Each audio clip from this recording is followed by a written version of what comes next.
Bardzo wiele osób zadaje pytanie, czy narcyz robi to świadomie, czy też może krzywdzi ludzi zupełnie nieświadomie, może nie wie, co robi, bo on jest taki biedny, straumatyzowany. A ja chciałabym odpowiedzieć Wam pytaniem, czy Wy jako ludzie zawsze świadomie ranicie innych? Oczywiście, że nie. Można kogoś nieświadomie urazić. Można niechcący powiedzieć coś, co trafi w czyjąś czułą strunę, ok? Można opowiedzieć niefortunny żart, zachować się egoistycznie, być opryskliwym po ciężkim dniu. Każdemu z nas zdarzają się błędy. Ale czym innym jest pojedyncze zranienie, a czym innym systematyczne krzywdzenie drugiej osoby. Krzywda nie rodzi się z jednego zdania. Krzywda powstaje z powtarzających się zachowań, z setek decyzji, z wielokrotnego ignorowania cierpienia drugiej osoby. I tu warto zadać sobie kolejne pytanie.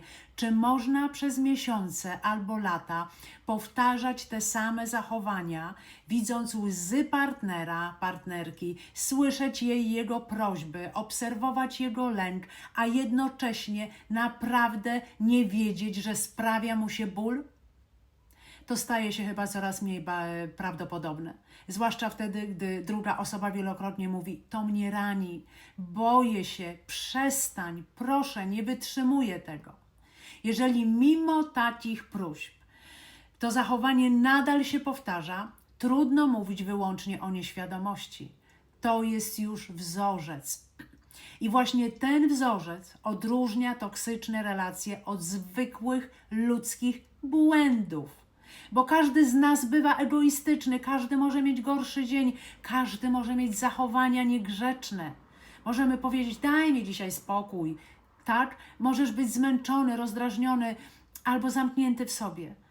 Ale osoba nietoksyczna, tylko z właściwymi wzorcami zachowań, kiedy zobaczy, że skrzywdziła drugiego człowieka, zatrzyma się, poczuje wyrzuty sumienia, przeprosi, spróbuje coś zmienić i zrobi to jak najszybciej.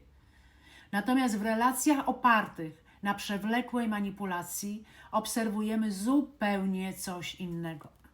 Nie jest to jednorazowy wybuch, to jest powtarzający się cykl. Najpierw dezorientacja, potem podważanie Twojej rzeczywistości, gaslighting, wzbudzanie poczucia winy, cisza, kontrola, przesuwanie granic, naprzemienne nagradzanie i odrzucanie. Po pewnym czasie przestajesz ufać własnemu osądowi. Nie wiesz już, co jest prawdą. Zaczynasz wierzyć, że problemem jesteś Ty. I właśnie dlatego tak wiele osób pyta, czy oni naprawdę wiedzą, co robią. Bo trudno uwierzyć, że ktoś może miesiącami albo latami doprowadzać drugiego człowieka do rozpaczy, do takiego stanu. A jednak właśnie dlatego te relacje są tak niebezpieczne. Nie chodzi o jedną kłótnię, nie chodzi o jedną przykrość.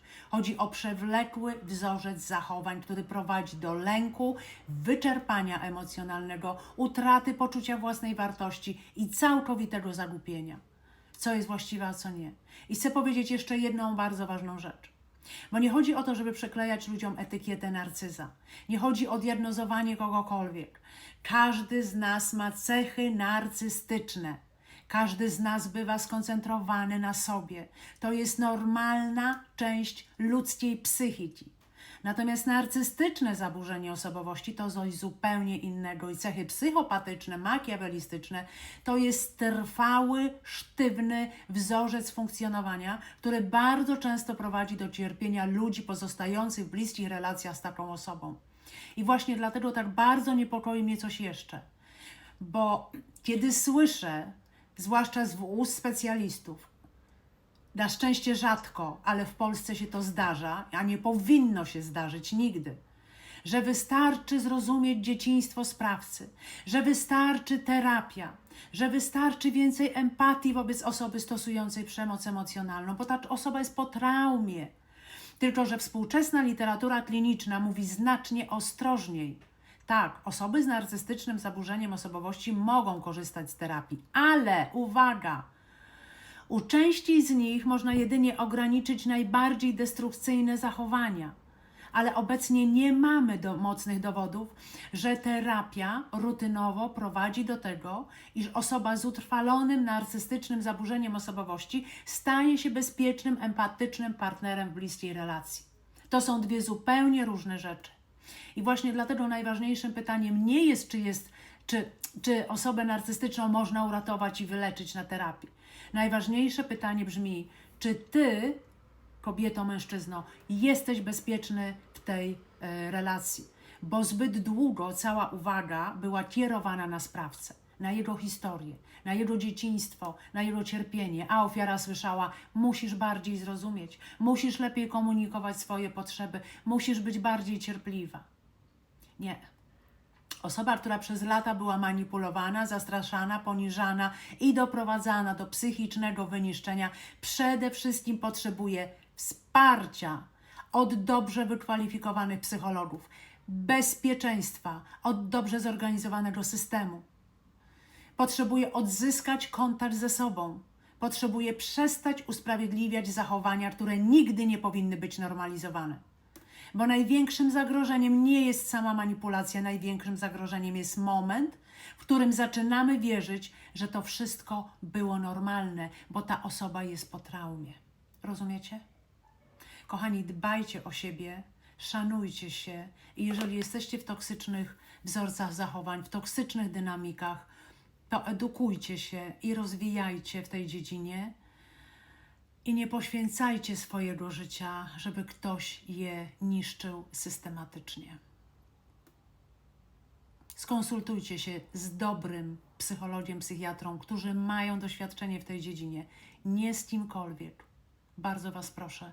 To musi być osoba, która ma doświadczenie i będzie Wam polecona, rekomendowana jako osoba, która rzeczywiście pracuje z osobami po zawłaszczeniach narcystycznych, po manipulacjach psychopatycznych. Serducho dla Was i dbajcie o siebie i nie pytajcie o to, czy ta osoba wie, co robi. No właśnie wyjaśniłam Wam w tym filmie. Jeżeli robi to długo i schematycznie i to się powtarza, to wie, co robi.